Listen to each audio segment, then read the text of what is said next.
রাধে কৃষ্ণের জয়। রাধে রাধে। আমার সকলে শুধু ভক্তবৃন্দের চরণে আমার আন্তরিক শতকোটি প্রণাম। আসুন আমরা শ্রীমদ্ ভগবদ্ গীতা নবম অধ্যায়ের আলোচনা শুরু করি। নবম অধ্যায়টির নাম কি বলেছি? রাজবিদ্যা রাজগুহ্য যোগ। আমরা পূর্বের ভিডিওতে নবম শ্লোক পর্যন্ত অধ্যয়ন করেছি। আজকে আমরা দশম শ্লোকটি অধ্যয়ন করব। আগের শ্লোকে ভগবান আসক্তিতে নিষেধ করে এবার কর্তৃত্বাভিমানে নিষেধ জানিয়েছে। যেমন করে কোনো জিনিসের প্রতি আমাদের আসক্তি করতে নেই এই জড়জগতের, ঠিক একই রকমভাবে আমাদের কর্তৃত্বাভিমানও থাকা অনুচিত। ময়াধ্যক্ষেন প্রকৃতি সুয়াতে সচরাচরম হেতু নানেন কন্তেও জগদ্বি পরিবর্ততে। প্রভু কি বললেন? প্রকৃতি আমার অধ্যক্ষতায় সমস্ত চরাচর জগৎ সৃষ্টি করে হে কন্তেও, সেই জন্যই জগৎ বিবিধ প্রকারে পরিবর্তিত অর্থাৎ উৎপন্ন ও বিনাশ প্রাপ্ত হয়। ময়া অধ্যক্ষেন প্রকৃতি সুয়াতে সচরাচরম। আমা হতেই সত্তা স্ফূর্তি লাভ করে প্রকৃতি। এই সত্তা স্ফূর্তি লাভ করে কি করে? চর অচর জড় চেতন ইত্যাদি ভৌতিক সৃষ্টি রচনা করে।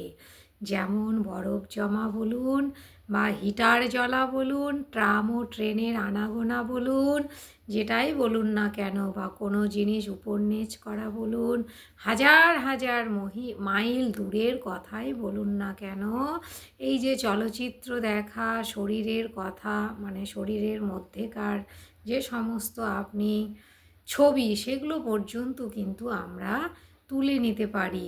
এই বৈজ্ঞানিক যুগে এত কিছু আবিষ্কার হয়েছে, খুব অল্প সময়ের মধ্যেকার কিন্তু কি হয়, বড় হিসাব পর্যন্ত আমরা কষে ফেলতে পারি। এই যে ইত্যাদি কাজ অর্থাৎ নানা প্রকার যন্ত্রাদির সাহায্যে হয়। কিন্তু একবার ভাবুন তো, সেই যন্ত্রগুলি কি কাজ করবে যদি বিদ্যুতের সংযোগ না থাকে? একই রকমভাবে সেই বিদ্যুৎ ধ্রুব হলো পরমাত্মা। পরমাত্মা যদি না থাকে আমাদের এই শরীর কোনো কাজই করবে না।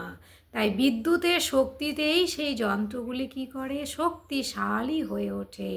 তেমনি জগতে যা কিছু পরিবর্তন হয় অর্থাৎ অনন্ত ব্রহ্মাণ্ডের সৃষ্টি পালন সংহার, স্বর্গলোক এবং নরকের পাপ পুণ্যাদি ফলের ভোগ, নানা প্রকার বিচিত্র পরিস্থিতি এবং ঘটনা, নানাবিধ আকৃতি বেশভূষা স্বভাব ইত্যাদি যা কিছু সংঘটিত হয়ে চলেছে তা সবই প্রকৃতির দ্বারাই হয়ে চলেছে। কিন্তু প্রকৃতপক্ষে তা সবই হচ্ছে ভগবানের অধ্যক্ষতা, অধিষ্ঠানবশত অর্থাৎ তারই সত্তা স্ফূর্তির দ্বারা।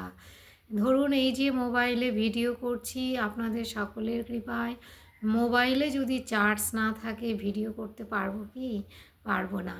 একই রকমভাবে আপনি বা আমরা এই স্থাবর জঙ্গম যত ব্যক্তি বস্তু পদার্থ যাই লক্ষ্য করি না কেন, সব ভগবানের কৃপাতেই আমরা লক্ষ্য করছি, ভগবানের কৃপাতেই সব কিছু নাড়াচাড়া করছে।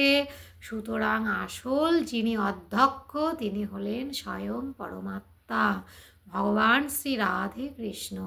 ভগবানের সত্তা স্ফূর্তি ব্যতীত প্রকৃতি কোনো কাজই করতে পারে না, কারণ ভগবানকে বাদ দিয়ে প্রকৃতিতে এমন কোনো সামর্থ্য নেই যার দ্বারা সে এরূপ কাজ করতে পারে।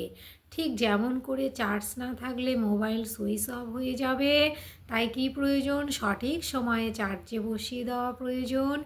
একই রকমভাবে পরমাত্মা ব্যতীত এই প্রকৃতি কেন ত্রিজগতেরই কোনো মূল্যই নেই। তাই সবার উপরে রয়েছেন যিনি, তিনি হলেন পরমাত্মা। তাৎপর্য হলো এই যে বিদ্যুতে যেমন শক্তি থাকলেও তা পরিস্ফুট হয় কোনো মেশিনের সাহায্যে, তেমনি ভগবানের যে অনন্ত শক্তি তা প্রকটিত হয় প্রকৃতির সাহায্যে। নিশ্চয়ই আমার শুধু ভক্তবৃন্দগণ বুঝতে পেরেছেন, বিদ্যুতের শক্তি প্রকাশ করার জন্য যেমন একটি মাধ্যম দরকার হয়, একই রকমভাবে পরমাত্মার শক্তি এই প্রাকৃতিক মাধ্যমের দ্বারা প্রকাশিত হয়। পরমাত্মা থেকে সত্তা স্ফূর্তি লাভ করলেও পরমাত্মার মধ্যে কোনো কর্তৃত্ববোধ আসে না। ভাবুন তো, যিনি সব কিছুর মালিক তিনি তো অহংকার করতে পারতেন, কর্তৃত্ববোধ রাখতে পারতেন, কিন্তু তা তিনি করেন না। যেমন সূর্যের প্রকাশে সকল প্রাণী কর্ম করে এবং সেই সব কর্ম বৈধ ও নিষিদ্ধ দুই প্রকারেরই হয়ে থাকে। কেউ ভালো কর্ম করে, কেউ মন্দ কর্ম করে। সেই কর্ম অনুসারেই প্রাণী অনুকূল বা প্রতিকূল পরিস্থিতি লাভ করে। অর্থাৎ কেউ সুখী হয় বা কেউ দুঃখী, কেউ উচ্চ আরোহণ করে, কেউ বা নিম্নে আরোহণ করে, গমন করে। কারণ উচ্চ অর্থাৎ উপরে ওঠাকে আরোহণ করা বলা হয়, আর নিচে নামাকে গমন করা বলা হয়। কেউ কোনো এক লোকে যায়, কেউ বা অন্য লোকে। কেউ এক বর্ণ আশ্রমে থাকে, কেউ বা অন্য আর এক বর্ণ আশ্রমে। এই যে বিভিন্ন নানা প্রকার পরিবর্তন হয়, কিন্তু সূর্য ও তার প্রকাশ একই থাকে। সুতরাং এই প্রকৃতিতে আপনি যতই যা কিছু দেখুন না কেন, আমরা যত যাই দেখি না কেন, পরমাত্মা একইভাবে থাকে।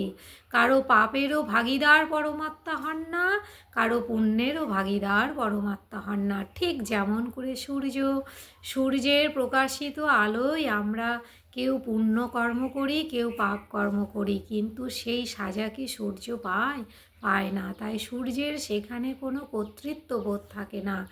একই রকমভাবে আমাদের দ্বারা যে কৃত কর্ম, সেই কৃত কর্মে কিন্তু ভগবানের কোনো কর্তৃত্ববোধ থাকে না। ভগবানকে সকলকে স্বাধীনতা দিয়ে রেখেছেন।